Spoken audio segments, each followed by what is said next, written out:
Hello everyone, welcome to NDARC's weekly webinar. I'm Alice Havard, Senior Research Fellow at NDARC, and it's my pleasure to be hosting the webinar today. First, I'd like to acknowledge the traditional owners of country throughout Australia, noting that our audience is widely dispersed. We recognise their continuing connection to land, waters and culture, and we pay our respects to elders past, present and emerging. Now, it's my great pleasure to introduce our speakers today. First up, we have Penny Hill, the Prompt Response Network Lead and Emerging Drugs Research Fellow at NCRED, which is the National Clinical Centre for Research on Emerging Drugs. Penny has a background in the community health and harm reduction sectors, and she's also currently completing her PhD at the Burnet Institute, investigating opioid overdose among a cohort of people who inject drugs. Penny will be presenting on the development of the National Prompt Response Network for Emerging Drugs. This is a collaborative effort to empower consumers and communities with the goal of reducing the risk of events related to emerging substances. Penny will explain the process of building the network and facilitating collaboration across jurisdictions while supporting and avoiding duplication of existing efforts. Following Penny's talk, we'll hear from Paul Dessauer. Paul has over 20 years of experience working for Peer-Based Harm Reduction WA, a not-for-profit NGO that provides health services and harm reduction programs for people who use illicit drugs. Paul coordinates the outreach team, and he also provides consultancy and training to other agencies. And in 2002, Paul was recognised for his significant contributions to the field with an Australia Day medal awarded by the Alcohol and Drug Council of Australia. Paul will be discussing how peer-based services can contribute to a national prompt response network and the benefits of involving such services.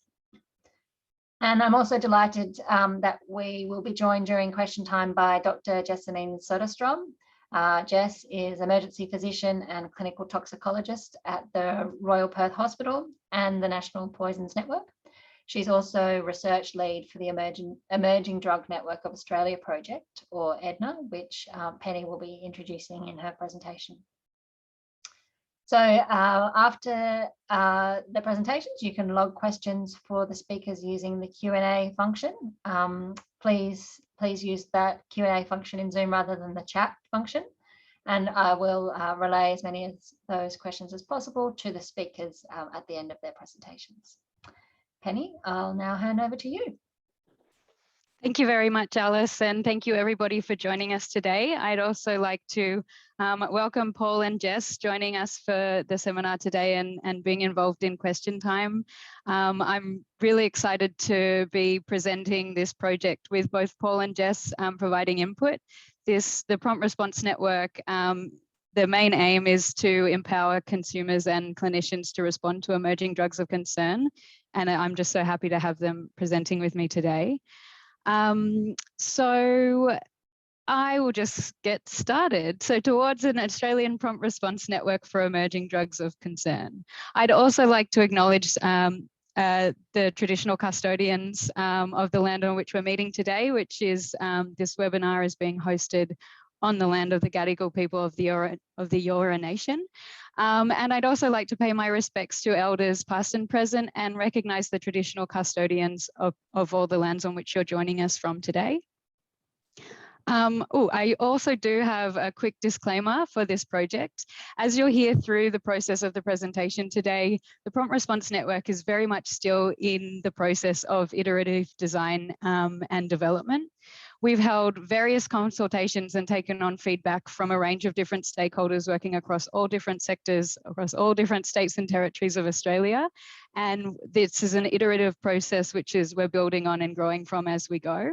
So I just wanted to make sure that everyone was aware that this seminar is focused on the project progress from the perspective of my own perspective and NCRED, and do not necessarily reflect the views of the Commonwealth Department of Health as the funders of the project, or other Australian state government agencies and stakeholders involved in various stages of establishing the network.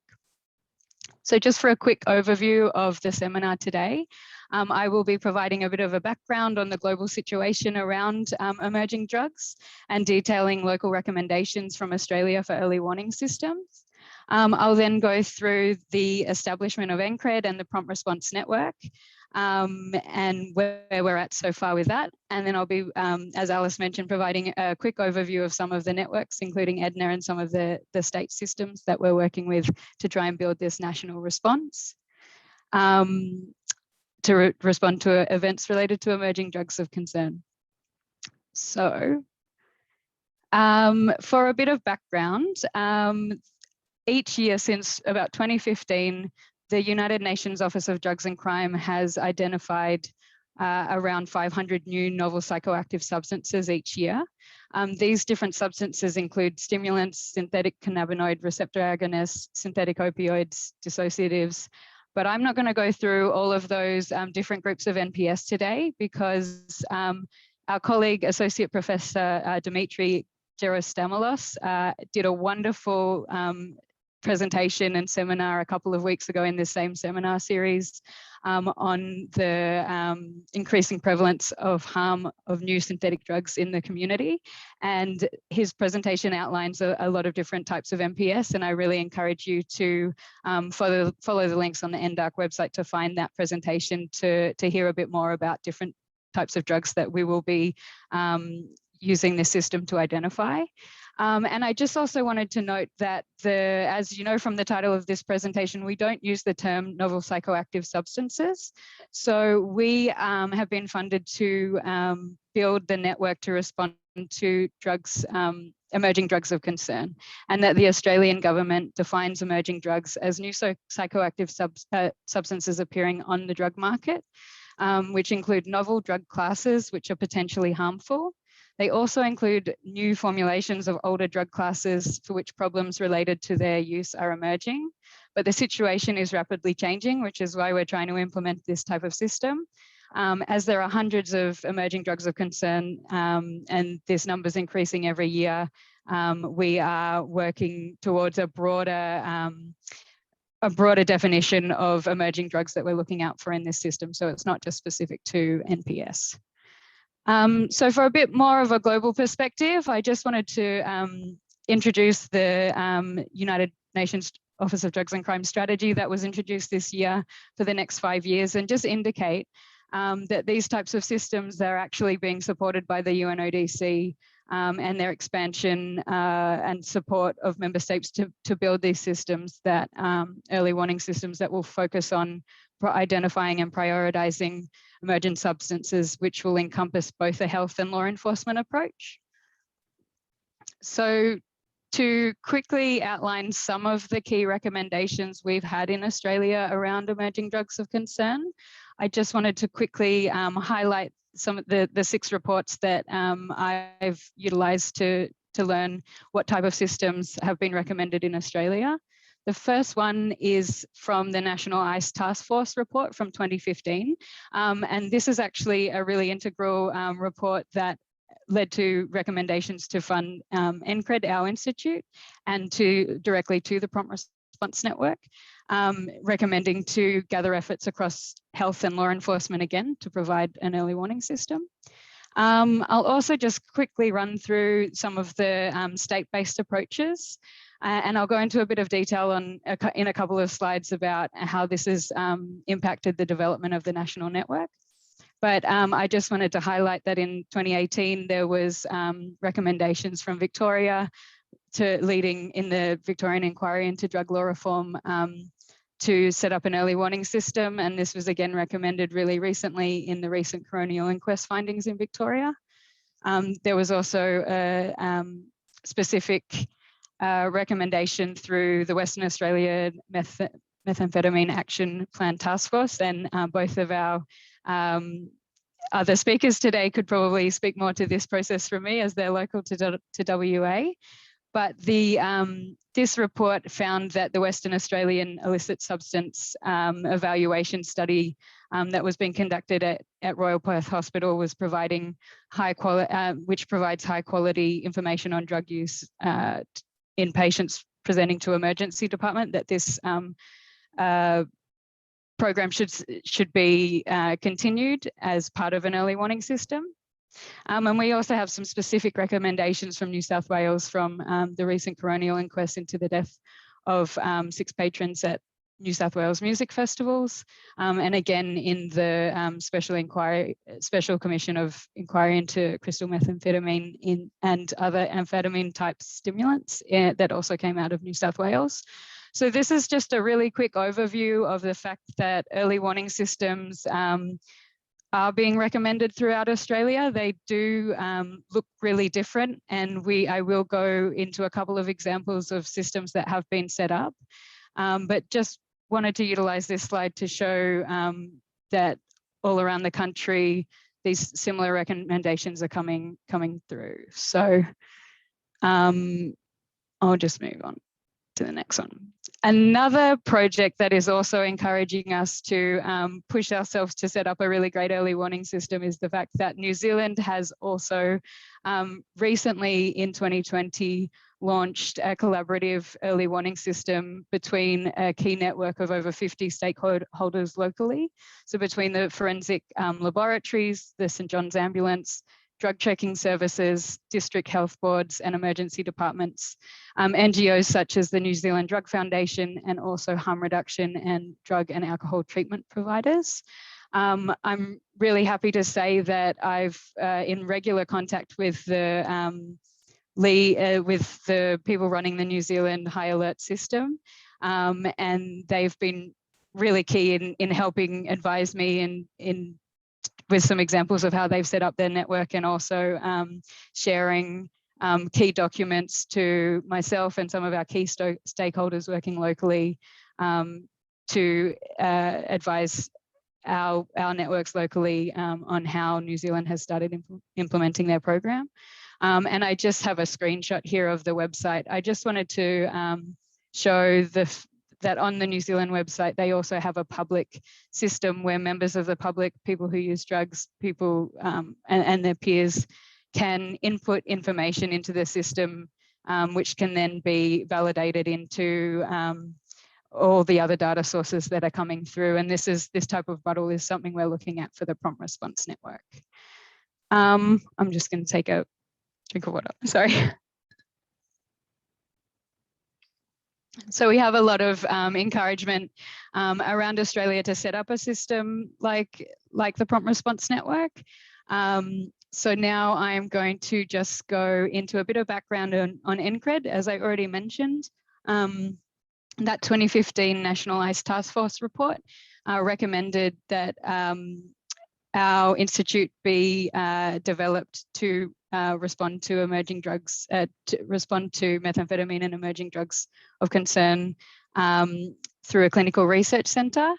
So in 2017, the NCRED consortium formed, which is made up of NCEDA at Flinders University in Adelaide, NDARC here in Sydney at UNSW, ENDRI, the National Drug Research Institute at Curtin University in Perth, and also our clinical partner, St Vincent's Health Australia. So the consortium formed in 2017, and in 2018, key staff became involved and NCRED really got up and going and started working. So we are the clinical research centre working to respond to methamphetamine and new and emerging drugs of concern, bringing together key stakeholders in the research and clinical sectors. And as I've already mentioned in our disclaimer, we are funded by the Commonwealth Department of Health. So NCRED has three main aims: to build scope and capacity for clinical research, to generate new evidence-based knowledge, and to translate research into effective clinical practice. So the Prompt Response Network predominantly falls under the Collaborate aim of NCRED, but different aspects of the PRN do fall under all three aims of NCRED. But at the moment, we're at the stage of collaborating, and then very soon we'll get towards the generate and translate phases, which is really exciting. So just to add a little more, what am I doing? Background to how the Prompt Response Network processes have come through NCRED. As I mentioned, in 2018, NCRED really got up and running, and the PRN concept was funded by the Commonwealth Department of Health through an NCRED scoping review led by Amy Peacock at NDARC, and a steering committee for the project did form.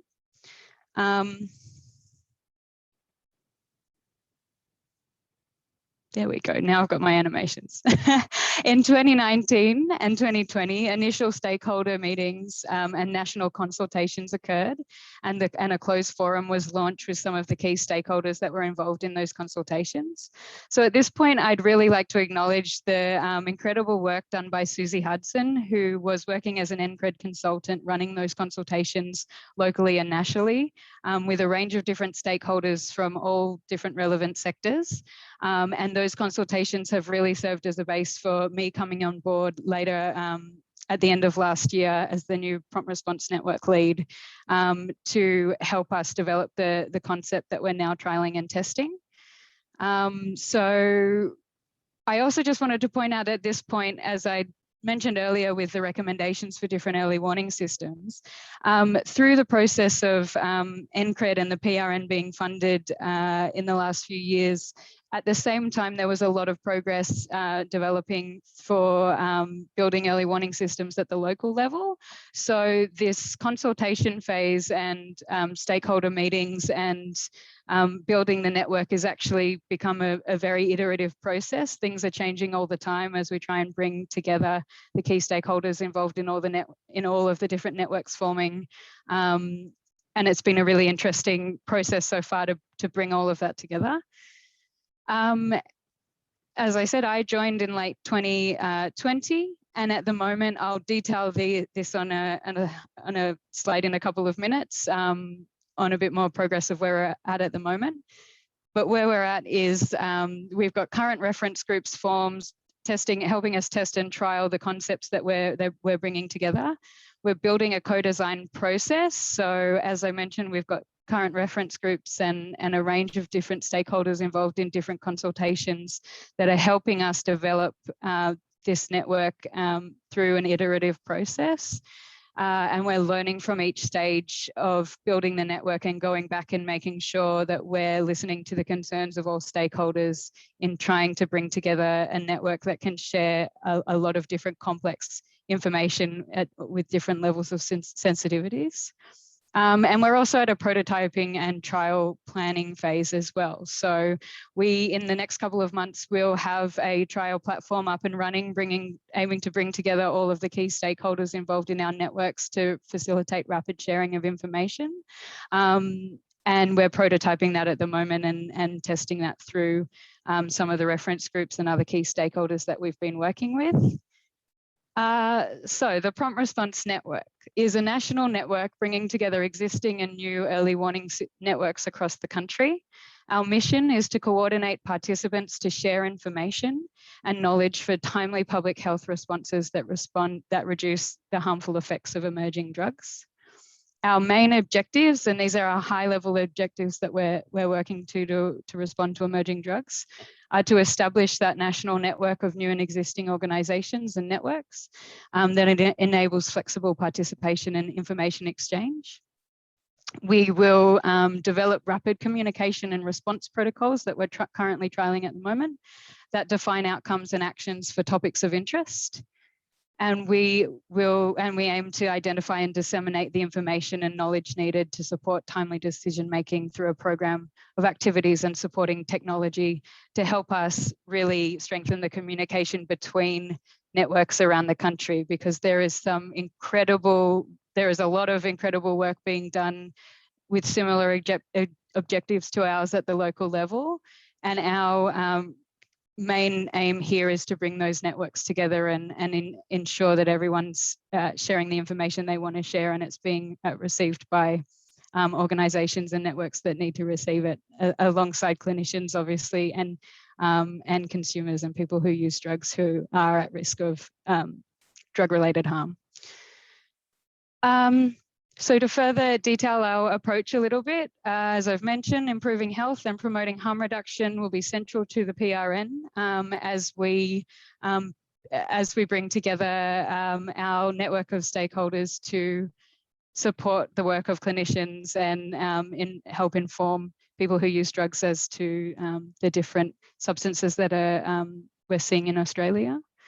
We're co-designing with stakeholders to ensure we build the best possible platform that facilitates information sharing that respects different requirements for sensitive data. So as I'm sure you can imagine, with a huge range of stakeholders, which include, but is not limited to, clinicians, practitioners, toxicologists, government, people who use drugs, people with lived experience, paramedics and police, we are doing our best to recognise all of the sensitivities around the information that will be coming through the networks and recognise and make sure that that information is being shared to the right recipients. And we're also working with peers at all stages through this process of developing the PRN platform in line with good clinical research practice. And I'm really excited to hear from Paul in a couple of minutes as to his experiences and peer perspectives on the prompt response networks and why peers need to be involved. In terms of recent progress we've made just in the last few months that I've been involved with the network, as I've mentioned, we're trialling systems and structures to determine what is needed to improve communication and information sharing between the networks. So we've got reference groups at the moment, and we've been trialling an idea similar to the New Zealand model of closed and open systems. But as I've said, this is an iterative process, and we're taking feedback back on how that might work and what is best place for all stakeholders to ensure that they're happy to share information through the network. We're currently at that prototyping stage and developing and improving the concept by involving lead participants. So all of that range of all the stakeholders involved to ensure that we're building a network that meets their needs and And we're aiming to deliver value from participation immediately while we're building the PRN. So although we're not at the stage where we have the platform ready and developed for all stakeholders and the public to see, we are already, by bringing reference groups together and by speaking in consultations and running and trialing parts of the network, we are already starting to share information. And there's been some really wonderful conversations between different members of the networks as to what is needed from different participants and different stakeholders, and how the PRN can help support the different state and local and specialised networks in communicating with other stakeholders working towards similar objectives. So 1 second, I'll have a bit more water.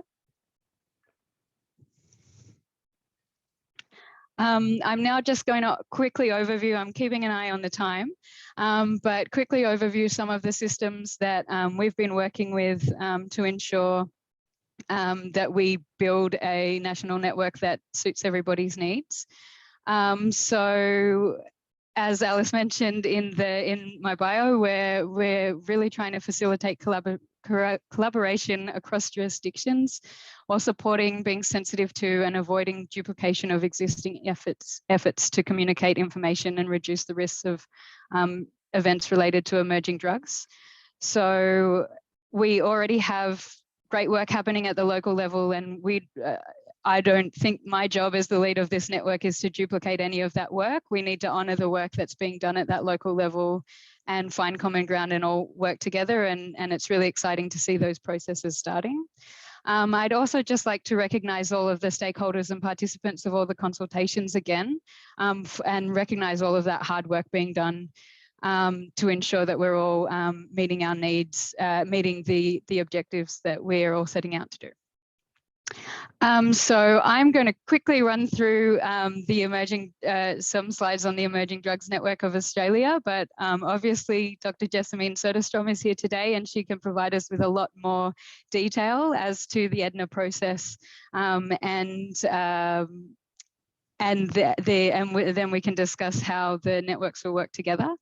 So the Emerging Drugs Network of Australia The EDNA program brings together emergency physicians, toxicologists, and forensic laboratories as the first standardized emergency department toxicosurveillance system in Australia. EDNA was established in Western Australia, building on the lessons learnt from state-based initiatives such as the Western Australian illicit substances system, and is supported by existing specialist networks such as the Poisons Information Centre. So the EDNA program was initially funded through NCRED seed funding in 2018, and really excited to say that that has now that the EDNA program has now leveraged that funding initially provided to expand through an NHMRC Ideas grant. So EDNA, part of the process of how EDNA works is that blood analysis of intoxicated patients will be conducted by forensic laboratories around the country to enable precise identification of substances causing acute toxicity. These results will be linked with clinical data obtained retrospectively from medical records to enable analysis of the clinical effects and outcomes associated with different illicit and emerging drugs.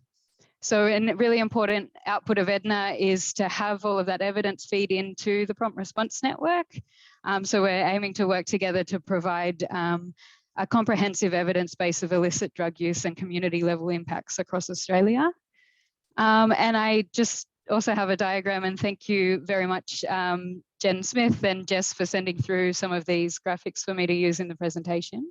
But the EDNA, I just wanted to detail that the EDNA National Steering Committee comprises of key clinical and laboratory leads from each state, was established in late 2019, and is already facilitating information exchange through across jurisdictions.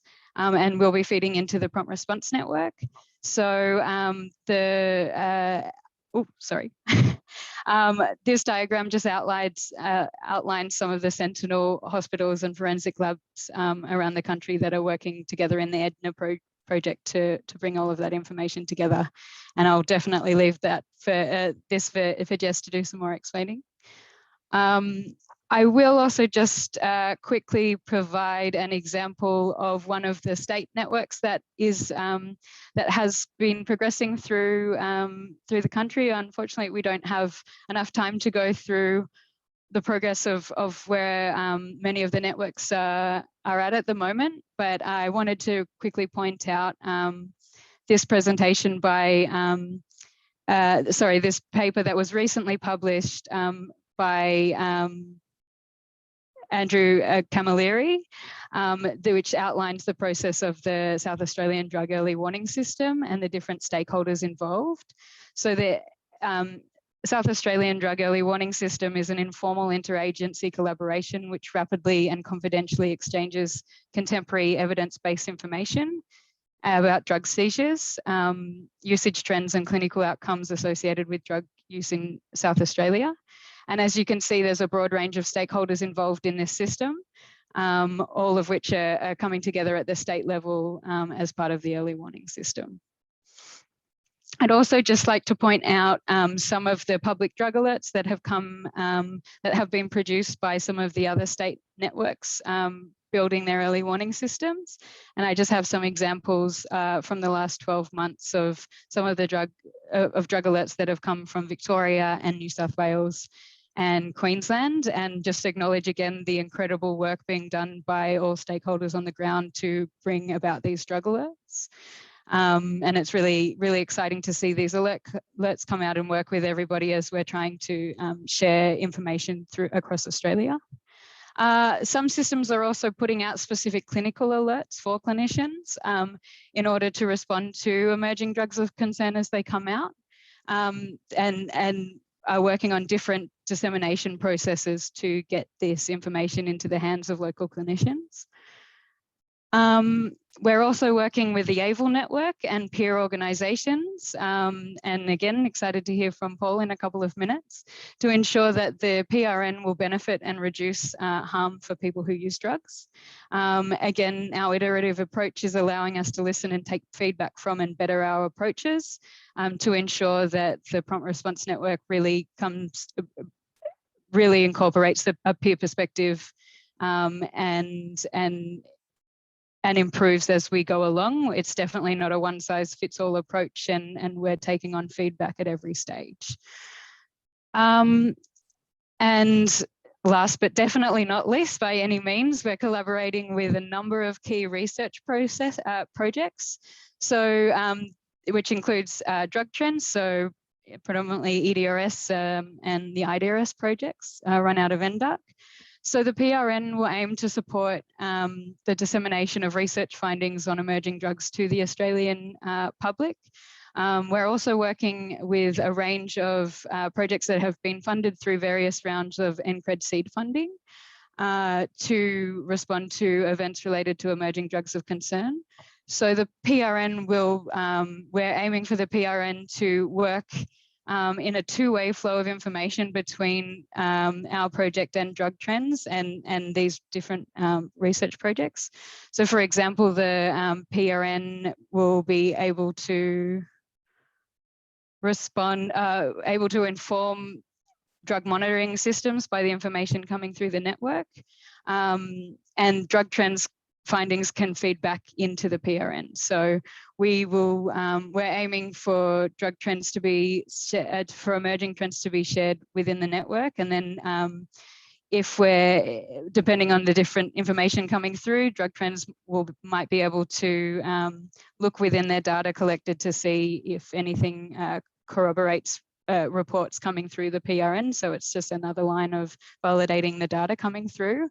And it'll be really exciting. We're not at that stage yet, but when we get to that stage of working really closely with those projects.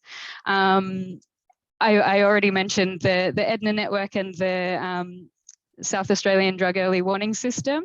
Some of those projects actually received funding through the NCRED seed funding stages, and there's about 10 projects all in the works. Some were delayed by COVID, I believe, but working towards similar objectives to ours that we're hoping will feed into the network. And we're also going to integrate an ongoing evaluation process into the platform as we build it, and engage an external evaluation process to assess the effectiveness of the network once we're launched. Just quickly, we are very aware that we're working in a complex system, trying to bring a broad range of stakeholders together across different jurisdictions involved in different health systems. In order to mitigate risks, we are, as I've mentioned, identifying lead participants to help us through the trialling and testing of the system, to ensure that we're establishing a system that honours the work being done locally and doesn't duplicate local efforts. We've identified a lot of lead participants already, and we're expecting this group to grow and as we build the network. We're engaging experts as well. We're working with collaboration and communication specialists to use innovative methods to build our network. So we're not just staying in our sectors, we're engaging experts to make sure we have new and innovative ideas and processes to follow in terms of bringing together these networks. The iterative prototyping approach allows us to learn from lead participants through testing processes, and is part of mitigating risks as we have the flexibility to continuously improve the network as we hear back from stakeholders. And throughout the platform development, we're also making sure that stakeholders will be able to share relevant information, and recognizing that a lot of that information is sensitive, and that we do need to develop different protocols around receiving information. In summary, we're working to build an active network. So as I've mentioned earlier today, we are already at the stage where we're building, we're starting to network between the different systems, but we're building on that to lead to a more active network. And we're beginning this activity using a test, learn and iterate approach. We're identifying the topics that the network can learn from and address first. That's where we're currently at, where we're looking at examples of topics and information that might come through the network, so we can test the protocols for how that information would come through the network and the type of information that needs to be coming through. And we also understand the requirements for sharing of sensitive information and developing standardized processes for responding to different issues as well. I also just want to indicate our timelines for the project. As I said, we're going through a trialing and testing phase at the moment with a range of different aspects of the project, but this process will be finished and the network will definitely be up and running by June 2022, if not before, as we build on the existing networks that we're using at the moment. I have probably hundreds of people to acknowledge in the development of the prompt response network between the consultations that have occurred through the years leading up to before I joined, but this is just a list of some of the key lead participants that we're working with, that I speak to probably most of these people at least once a month, who are helping us inform the network and improve it and get it to a point where information is being shared as rapidly as possible. I'd also like to acknowledge the NCRED board and the Commonwealth as the funders, Commonwealth Department of Health as the funders of the project, and thank everybody for joining today.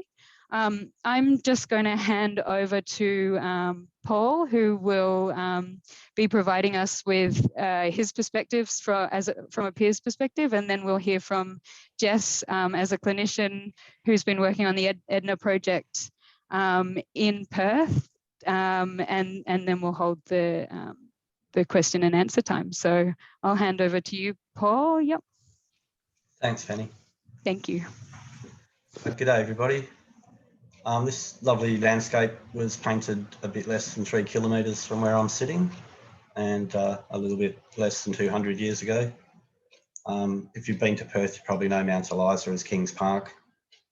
And Frederick Garling painted this in 1827, which is actually when my great-great-great-grandfather arrived here. But as you can see in the painting, there were some other people here first. So I'd just like to begin by acknowledging that I'm on Whadjuk Noongar Boodja. This is the country of the Whadjuk people of the Noongar Nation, and their sovereignty was never ceded. And I'd like to acknowledge all of the Aboriginal and Torres Strait Islander people of this country. I'd like to pay my respects to them and their culture, and to elders past and present. And I'll be talking today, if I can make my slides work.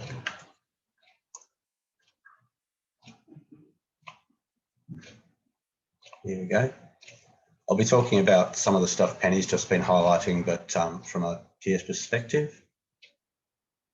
I'm the outreach coordinator at Peer-Based Harm Reduction WA, and I'm also the vice president of ABLE, which is the national peak body for all of the peer-based drug user organisations in the country.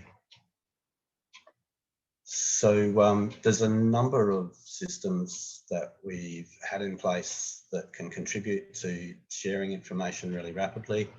One of the things that's kept me working my role for so many years is the ongoing learning curve that is involved, and certainly my participation in things like the Drug Trends Project has been a big part of my education and my learning.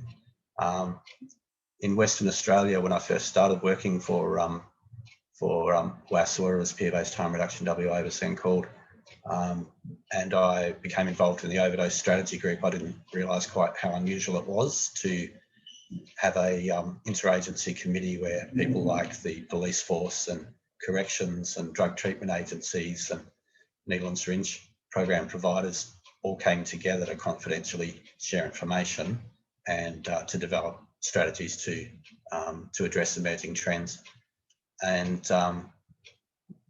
Penny has mentioned WISE and the Emerging Drug Network of Australia that's sort of grown out of that model. There's already been a number of times that WISE and Edna have allowed us to identify something very rapidly and get information to the people who need it very rapidly, sometimes in as little as 24 hours. and this is a sort of unprecedented development in Australia. And in Western Australia, we do currently have a working group auspiced by the Mental Health Commission, which is developing our own early warning system. We also have peer-based projects in Western Australia, and one of the things we get out of peer-based organisations like Harm Reduction WA is a really unique level of engagement with populations that researchers often find difficult to reach. And this allows us to tap into real-time anecdotal information. It's anecdotal qualitative information from our consumers, but it comes in real time. And it's not just about current and emerging trends in drug availability or so on. It's also about the impacts of things we're doing in response to that data. And that feedback loop is really vital if we want what we're doing to be effective. And in Western Australia, we run a number of different peer education projects, which are quite relevant as well. One that my organisation runs is called the Overdose Prevention and Management Project. It engages largely with people who are currently using opioids, and it provides education and it provides naloxone in the community, but it also acts as a really good informal way of gathering information about what's going on the street level. The West Australian AIDS Council runs a very similar project that was based on the OPAM model called Rock Solid, and that one engages with people who primarily use methamphetamine. And on a national level, we have Edna, which has already been spoken about, and I know all other states and territories have similar systems to the system that's been developed in WA. Seeing them all coming together and feeding into each other in the way that they are, and seeing this prompt response network forming is fantastic from my point of view. We also have national ways of getting peer-based information up, and certainly we have AVIL, which is the national peak body, and it represents the interests of people who use illicit drugs. For a couple of decades or more, AVIL has hosted an e-list, which is a bulletin board, which allows people from member organisations to rapidly share information and confer with each other. AVIL runs a national peer network, which has regular meetings and discussions between people from peer-based agencies in different states, in all states and territories. And this really does give us that unique level of engagement with populations that, as I said, researchers often view as difficult to reach. It also provides this sort of real-time anecdotal information, and it's an underutilised resource. So what do we want? Well, we have some immediate pragmatic goals, and they're about our core business, which is delivering services that reduce the incidence and severity of drug-related harm and doing things that improve the health and well-being of our constituents. We want to be able to provide credible, evidence-informed harm reduction information and education that works towards those goals. And we also want to be able to provide targeted alerts and interventions to address in real time emerging trends or outbreaks that are associated with contaminated drug supply or misrepresented substances or novel substances. And really these three things have been part of our core business since drug user organisations were first established. But that last point has become more and more important over the last decade or so. And our ability to accomplish these goals is really dependent on our level of access to timely information. And Penny's shown some slides that highlight just how much more important this has been becoming over the last decade. We also have, more strategic and aspirational goals. And one of the goals we have is to be actively involved in co-production and design of research projects, and actively involved in the co-production and design of interventions or initiatives whose target population are our members, are our peers. And this last goal really requires genuine involvement of peer-based organisations at all levels and in all stages of the development and implementation, not of research, but also of any new strategies we're implementing. And the reason that we want to do this is because we think we're in a position to offer unique contributions. these are some of the things that you can get from engaging with peer-based organisations. And the first two are well recognised, and the first two are generally what people are coming to us for. They want to get information from us and from our consumers, and they want to be able to deliver things or deliver surveys to people who access our services. The last 2 points are the ones that aren't often recognised as much or valued as much.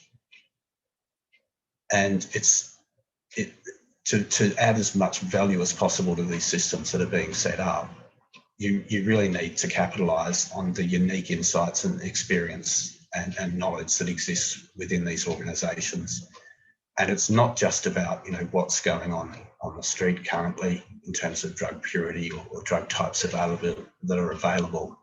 It's also that feedback loop I mentioned before, because there is always the potential for unintended consequences. There's the potential for accidentally increasing harm when we develop policy without actually involving the people whose behaviour is the target of that policy. So Penny's highlighted some of the complexities. This is a really huge job. But I think we're at a pivotal point historically. The need for something like this National Prompt Response Network has never been greater, and it's not going to get any less in the near future. And the relationships, the networks, the mechanisms that are necessary to set this up are all falling into place now. Drug users are the affected community, and we deserve to be actively involved in how this network is developed and designed.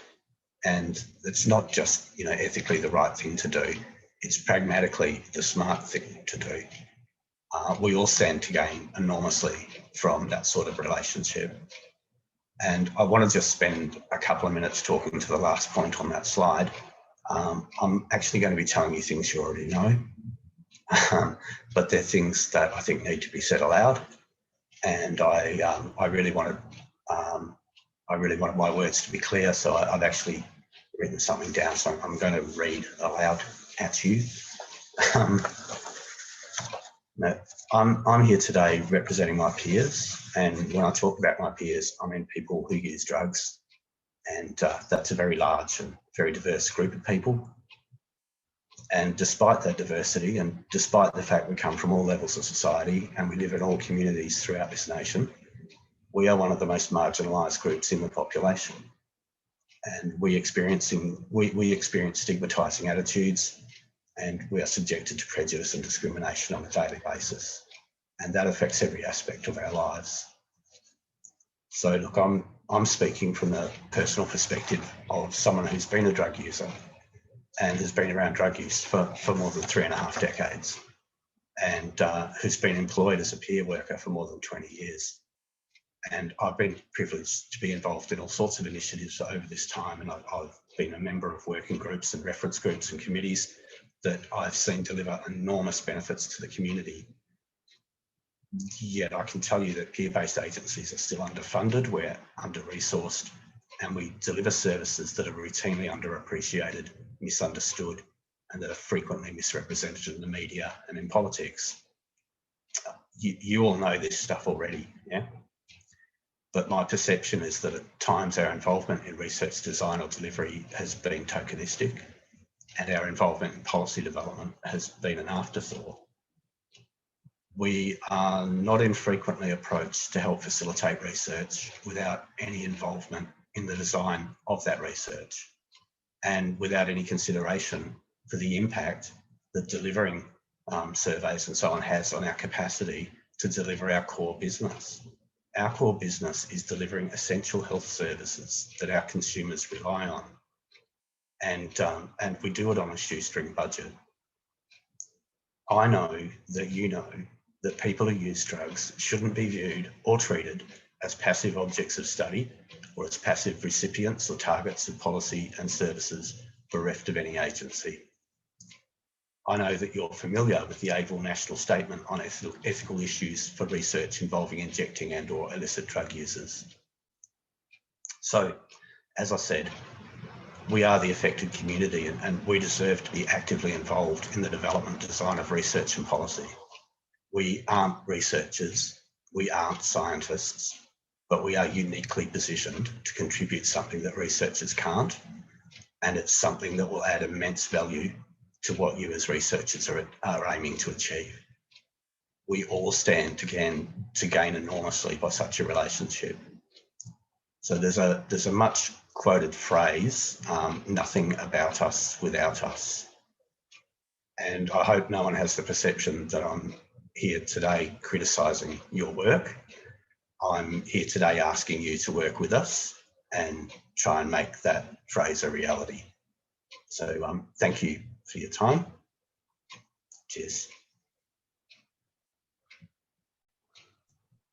Thank you, Paul, and thank you, Penny, for your great presentations, which were very informative and at the same time inspiring.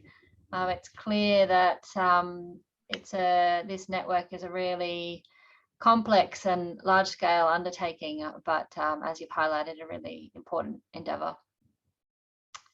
So I'll now invite you all, including you, Paul, to have your camera and your mic on, and we will get into some questions. I think we'll start, though, with giving Jess a bit of an opportunity to talk about Edna and how it fits in.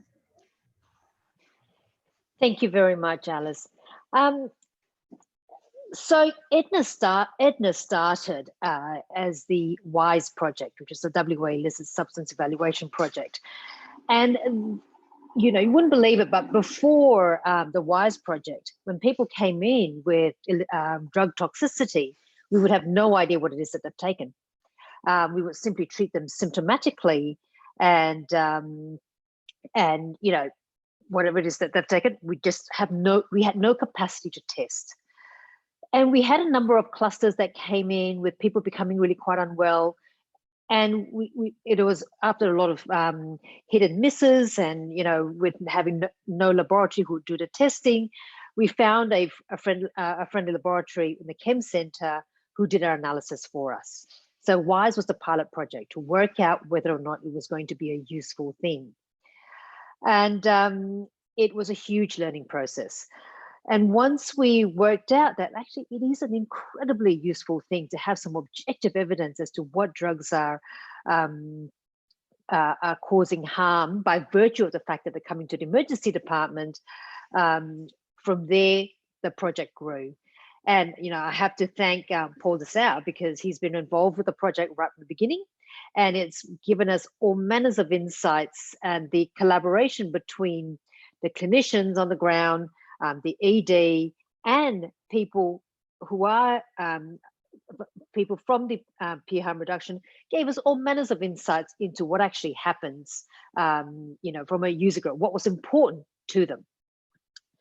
So, and as Penny alluded to, there are all these different projects going on around the country, which then came the idea of, you know what, we should actually try and pull all of these little threads together and work out what can be done. Standardizing, you know, blood collection, standardizing how we actually do things, and work out what's been useful. So that's where Edna came from. So we were funded, we were given some seed funding from INCRED to begin with, just to see if we could actually make this happen. And what has been quite clear is that there is a real need for collaboration, or breaking down silos. And that has been the most important thing that I have learned from this whole process. So having some objective ways and systematic ways of collecting information about what drugs are causing presentations to the ED, and correlating that with their clinical picture. So what Edna is going to be a federation of state-based registries. And we have just about every state in in Australia on board, except for the Northern Territory. We're working on that at the present time. It's all going to be based on REDCap, and the national registry will be located at Curtin. So as a national group, we've decided and finalized the minimum data set that's going to be collected. And now what we're working on is the bureaucratic hurdles, and you wouldn't believe the amount of bureaucratic hurdles that has to be jumped through. We are one country, however, to have information being shared between the different states and different jurisdictions has been a very interesting process. So that's what we're going through now. So the National Registry will happen. It's just taking a while. But I think what has been interesting, even from an informal basis, is the sharing of information between jurisdictions. What we have found, and I'm hoping that the PRN will be a way of formalizing these relationships, is the importance of having data from the different states. I'll give an example of, we had a bad batch of MDMA around the country a few years ago. Now, in fact, what these drugs were, and people were coming in really quite unwell. There were people dying, and it turned out to be 5-fluoroamphetamines and 25 NBOME. Now, this had never been seen before. We were not expecting that. So, and it became quite clear from that cluster that we needed to have a way of getting that information from all the different states, sharing that information and working out how is it best to disseminate the information, because it was a little bit ad hoc and a little bit hit and miss, which was the reason why we had pushed to start forming the early warning system and formalizing that process. So it wasn't so ad hoc. It wasn't about who you knew, but having the systems in place that it would happen. And definitely in WA, where we're up to now is that the early warning system has now been formalized. It's just waiting sign off from the powers higher above. And what this means is that now when there is a cluster of drugs of concern, the relevant stakeholders are pulled together. We then work out what is the best way of putting out this information. Do we put it out just locally? Do we put out a general media with the main aim, and our main focus is to minimize harm and not cause unintended consequences? The concept of chasing the red dragon. Yeah. So I hope that sort of helps give you a bit of a summary as to what has driven this, driven the project. What came up as a bubble of an idea has actually turned out to be an amazing privilege of drawing different people's expertise together. We as a clinician, we see the people on the ground in the EDs, and we go, how can we help that, that none of their no other parent has to sit there, watch their young person, their sons or daughters become so unwell. And working with them, working with the forensic laboratories who have their expertise in terms of what's the best way of analyzing drugs. Is it an acid or a base drug? So learning from Paul about the user perspective, what is important to them in terms of messaging. And so it's kind of breaking down of those silos and now having those informal channels of communication. We're working together nationally with nitrous oxide, because clearly there has been an increase in patients coming in with subacute degeneration of the spinal cord. We now have a robust way of collecting that information, working with NDRI, looking at their drug trends, because they had been noticing an increasing number of use and more number of bulbs per session. Getting that information together, what's happening on the ground in ED, what's happening on the user side of things, creates a much more powerful message that then can influence policy and system changes. Yeah, thanks. That's a really, really useful background. I think we're sort of running low on time now, so I might jump quickly into a couple of questions. One, which I think is mainly for you, Penny, is about elaborating on who your lead participants are, what their roles are, and how you chose them. Yeah, so that how there's been a lot of processes leading up to this point, and they're still evolving. Lead participants at the moment are many of the people mentioned on my acknowledgement slide, and come from a range of different backgrounds, including people who use drugs, toxicologists, clinicians, state health departments, police services, all with similar aims and objectives of wanting to reduce drug-related harm from emerging substances. This is a group that we see expanding. We had to start somewhere, and we started from those national consultations and the steering committee processes that occurred in 2018, 19, 20 for the project. So as I mentioned, the consultations that Susie Hudson ran in 2020 were instrumental in helping me identify who the lead participants were to bring together a range of different experiences that we need to test through the networks to make sure that the network responds to all the different needs of all the different stakeholders. But where's the question? Where did they, oh, it's been answered. Okay.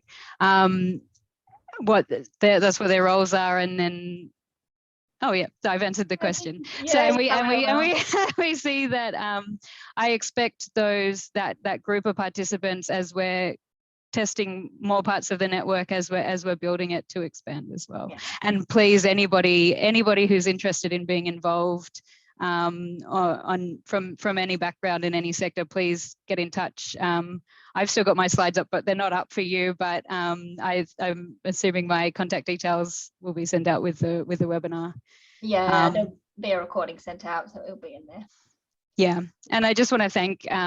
Obviously, the network is set up predominantly to empower clinicians and consumers to respond to emerging drug-related events, but there's a huge range of stakeholders involved in the project, and we could talk about this for hours, and I've spoken to so many people around the country about this project, and I really feel, as Paul alluded to, it's the time is now to launch this project and get everybody together. So please get in touch if you would like to.